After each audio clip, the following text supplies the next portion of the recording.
Welcome back, deaf and white people. Today, we are going to touch on something that, well, I've seen other people touch on in other areas like TikTok and Instagram and things like that, and that is capitalism being modern day slavery. Yeah, so we were talking about this earlier. One way that capitalism is modern day slavery is you don't really get a choice. Like, you have to have a smartphone now. Like, there's really no way to operate in this world without a smartphone anymore. But then with the updates, you don't get a chance. Or a choice. You don't get a choice. You don't get a chance to say, I don't want it. You don't get a choice in the matter. It's just, this is the update, you're going to take it. This is the way your phone's going to operate now. Yeah, we all know that when they do updates, there's certain programs in it to make your phone run slower so that you eventually get another. Yes, because they don't want you to keep the same old phone. They want you to continuously upgrade because that's how they make their money. So you have no choice in life. You either update your phone or it's not going to work. And then by updating it, you actually reduce the value or reduce the performance of it. And then because we now live in an age of consumerism, you're forced to, get a new phone because this one's not performing the way it used to. So you have to work hard to buy a new phone that you don't necessarily want because the updates that you didn't necessarily want made it run slower than it used to run because they want you to go out and buy a new phone. So you have to go work so you can buy a new phone. And not just a new phone, but everything that's made these days is made too fair. Yes. Because from a business standpoint, you don't really want things that last forever because once everybody has a product that lasts forever, but yes, from a business standpoint, you want things to fail. Having things last forever is not like once everybody has it, like your revenue's gone. Nobody's buying it anymore. Yeah, things used to be made to last, and then you used to make, like that was how you built your reputation as a company, is by building things that lasted. Our grandparents had furniture that had been passed down for generations because that's how things used to be made. You used to have this big good business to make things that last. But then somewhere along the way, they realized, well, if you make things that fail, if you make things that break, if you make things that need to be replaced often, then you're constantly having them come back to the store to buy more, which creates more money for the company that's selling the product, makes more money for the company selling the product. Well, say they're adding fucking upgrades and shit to, like, somewhere along the line, your product changes. It has to change to stay fresh. Yeah, so we get caught in the circle of, like... We end up with the whole Coke versus Coke Classic, where Coke tried to change up Coke, other than Coke and Diet Coke. And did, like, a Coke Classic or something. It was just pure sugar. Yeah. Or, yeah. Or if you want to really go to Coke Classic, then it would have cocaine in it. But Because Coke used to have that booger sugar. now, also, if you're forced into a job, and then so that you can have a roof over your head and food in your stomach, or else you don't, there's no choice in the matter. I mean, people will say, well, what about welfare programs and things like that? I mean, In most places, you have to work to qualify for welfare, especially long term, and welfare doesn't even meet the bare necessities. the programs that are out there that could possibly help you are as bare minimum as possible. Food stamps for a family of four doesn't actually feed a family of four. Oh, and then, yes, the things that were given, the choices of things that were given to buy, other than just like electronics and other things like that, but food. Food has its priorities. The freshest of everything always goes to the richer parts of town. I mean, in certain places there are food deserts where you can't even get fresh food. You can't get fresh fruit, fresh vegetables, fresh bread. It's all preserved and has all these different additives in it. And don't get me wrong, like I'm not one of those people who fear mongers about, additives. Additives aren't good for us, but like in moderation, they're not going to kill us. Like I'm not one of those people who, really... Bananas are GMOs. If you've ever eaten a banana, you've eaten a fucking GMO. It was a genetically modified organism. An apple, corn. Yeah, corn didn't used to be as big. It didn't used to be as sweet. Apples aren't normally as big. They don't stay ripe as long. Yeah. they're generally more targeted. But yeah, no, fruit in general is not, and it's, once it was state, all fruits are GMOs. Most of the food that we eat is been genetically modified in some way, because genetic modification can be as simple as like crossbreeding. Okay. But, so if we're forced into in labor so that we can get a house that's not provided for that labor, also food that's not provided for that labor, you give us pieces of paper and go, that's the blood to you. And then you constantly change how that piece of paper values, or you put it in a system that allows people to circumvent that and invent new ways that basically your imagination has created to form an economy. Because the fucking dollar, the $100 bill, the dollar bill, the $5 bill, it's all the same material, just got a different printing on it. So it has no real intrinsic value. I mean, that's true. I mean, it used to be barter system, but it was things that people valued. Hey, I've got an abundance of, moose meat this season. Moose meat? Fuck, I don't know. And I see you guys have an abundance of vegetables. Want to trade? Absolutely. You have moose meat, I have vegetables. You need vegetables, I need moose meat. Well, I don't know that I would eat a moose. I would. I mean, I guess push comes to shove, I would eat a moose, but I'm not going out trying to eat moose. Moose and squirrel. I'm not eating squirrel either.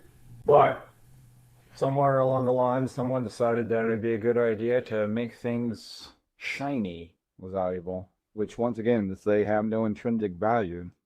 They're just shiny rocks. I mean, it has value in a sense once it can, benefit all mankind, like when you're using gold for heat shields on satellites so you can discover new things out there.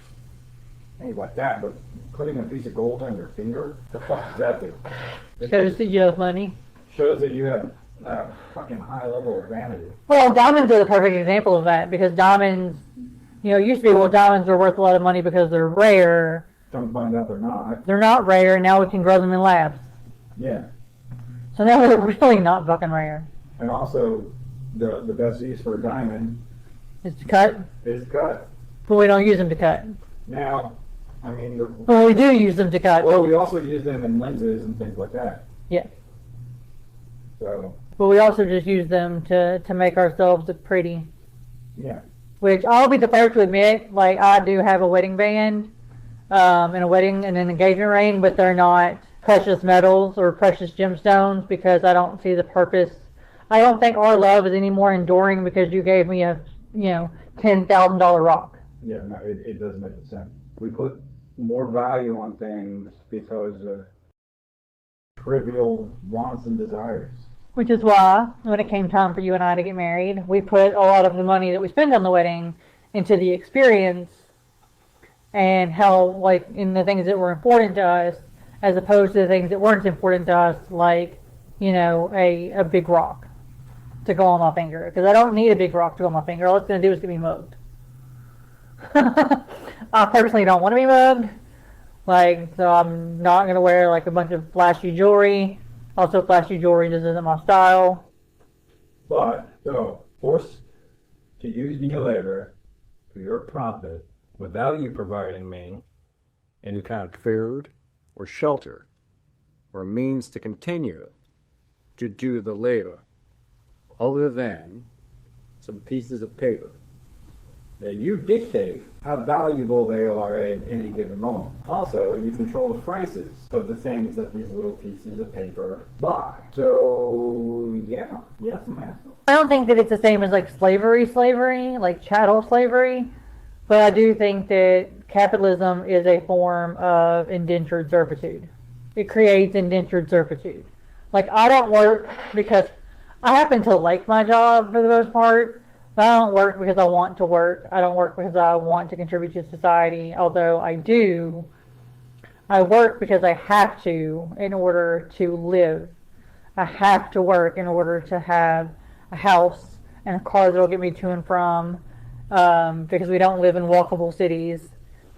Most of our cities in this country aren't walkable. I work because I need food. I work because I've got animals that need food and water and medicine. I need food and water and medicine, and it's not that I have like something that I want to give to mankind, which I do wish, and I know that this is a TV show, and therefore, like, obviously it's not going to be the way it is in the TV show.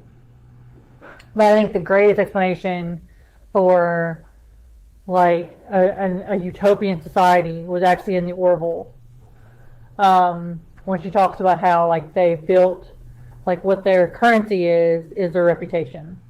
Like they give back to society and they do good things and they do the right thing because they built up their reputation, and that's their currency. Is, the better you are as a person, the more you're going to be able to be afforded, nice things, because they don't have to have money to buy clothes and housing. All those things are now just like generated from a matter generator. You don't need money for housing. You don't need money for clothes. You don't need money for food. All of these things are just generated now through the magic of science, because science, not properly understood, is magic. So I think that would be a really great way to live if we had the means, would be if you could just live on your reputation, where you did the things that you wanted to do and contributed to society in the way that you wanted to contribute to society, because they were the right thing to do, they were a good thing to do, it's what you wanted to do. But you wouldn't have, capitalism.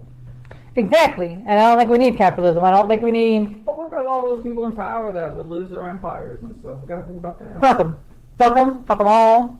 Shouldn't have bought that 15th yacht. I mean, who needs a 15th yacht? Who needs a yacht? I would mind a yacht. I wouldn't mind a yacht, but I don't need a yacht.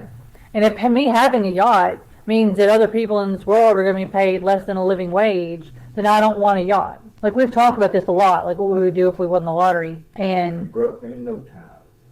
Well, a lot of the things that we would do would be giving back to society or creating jobs with the money that we had, because we would talk about how we would want to build, the podcast and things like that, and hire professionals to help us with it. And we just contributed to slavery.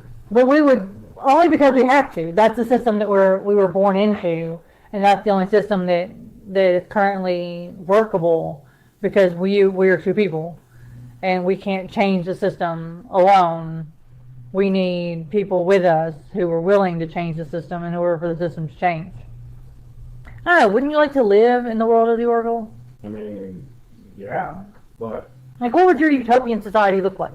It would be probably a world where basically everybody has their own, robot that is linked to them. That can't be all of a sudden somebody writes a code and the robots rise up and everything, but it's basically, and the robots are there to just, make sure that, well, not make sure, but to help you fucking be a better person. How so? They would basically be an assistant, and I know some people will, with all technology, fucking abuse the shit out of it, but something always there to, in case you need assistance, or you need to know something, or you're in a fucking bind, is a robot. You're doing, I'm here to help. And that's your utopian society? Yeah, because then I believe the robots and the people could then, hey, so help me figure out this. How do I build this? Can you look on, our human knowledge and help me lay out how to build this with what the tools I have? And if I can't, how do we build the tools? Or, you're not feeling well. Oh, it seems like you have high blood pressure or something. I don't know. Don't forget to take pills. But I think if robots and humans can fucking learn to live in harmony, I think that'd be the best chance for humanity to survive. I definitely think that, humans and robots cohabitating is going to be necessary for our future. I think that there's no way to get around that. The fact that we're going to have robots and we're going to have AI. We have robots and we have AI, which is insane to think about, because you and I grew up in a world where neither of these things were really... Yeah, you saw them in movies and shit. You saw it in movies. And then the way technology has just blown up in our lifetime is fucking insane. But so I think, we're going to need to live, to cohabitate with AI and cohabitate with robots, and I don't think we will. I don't think we're going to get to that utopia. Not in the beginning, no.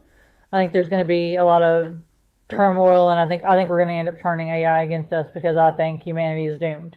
Yeah, I don't think so. Also, they gotta make sure, like, We made Gronk into a racist Nazi. well, yeah, Elon was like, I don't want him to sound like that. Change his programming. He was too woke. Gronk was too awake. I think if you give AI this kind of neutral personality, but let it be adaptive to its linked human, so that it can adjust to. Yeah, but then you have like bad humans who are going to create bad robots. Not necessarily. That robot can then, because the human's behavior is being bad, can then do things to help that behavior not be bad. The robot will balance it out. Let's say there's a serial killer, and then their robot is going to help them not be a serial killer. But See, I don't see how that's going to work. by, using psychology on them to be like, no, you really don't do this. See, I don't see how that's going to work because serial killing is considered to be like antisocial personality disorder, which is something that most serial killers would probably have. Is not all serial killers, but most. Is not something that is considered to be curable or really all that treatable. And someone who's gone so far, because I'm not saying that all people with ASPD are serial killers. I'm not saying that at all. Don't come at me, bro. But I think that when you've gone so far as to become a serial killer, unless you're Dexter, that's kind of like a point of no return as far as your humanity goes. So I think you're just going to create an evil robot. We shall call him Bender.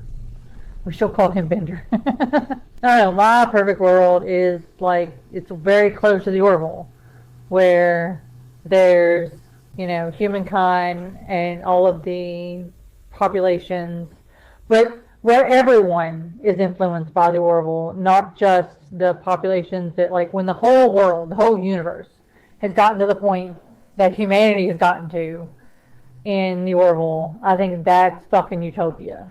Yeah, aliens won that.